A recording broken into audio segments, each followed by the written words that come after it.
So when you're dividing with imaginary numbers or complex numbers like this, you always want to multiply the numerator and denominator, top and bottom, by the complex conjugate. So in this case, that just means if there's just one thing on the bottom, you just multiply by the opposite.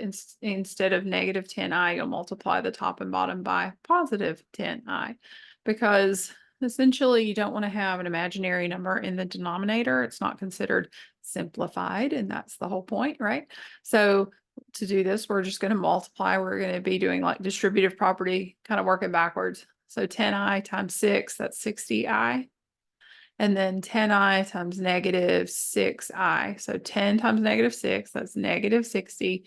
I times I is I squared. And remember, every time you write I squared, you mark it out, change the sign of the number in front of it. So it's 60i plus 60. Okay. On the bottom, we have negative 10 times positive 10, so negative 100.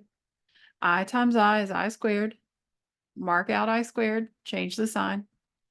And so notice you got rid of that imaginary number on the bottom. That's the reason that we did this, was so that we would get rid of it.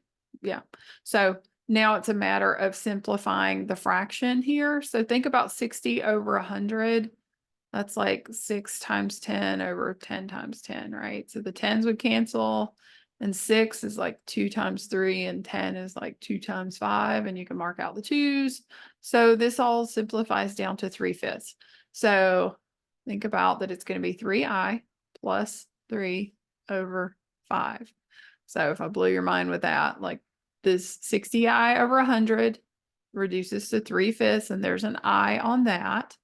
And then the 60 over 100 reduces just to the 3/5 here. So anyway, that whole reducing fractions thing, that's a whole that's a whole nother thing. But hopefully you got the imaginary part, and notice that there is no imaginary number in the final answer. And so that is it. 3i plus 3 over 5. All right. I hope that was helpful. We'll see you in the next one.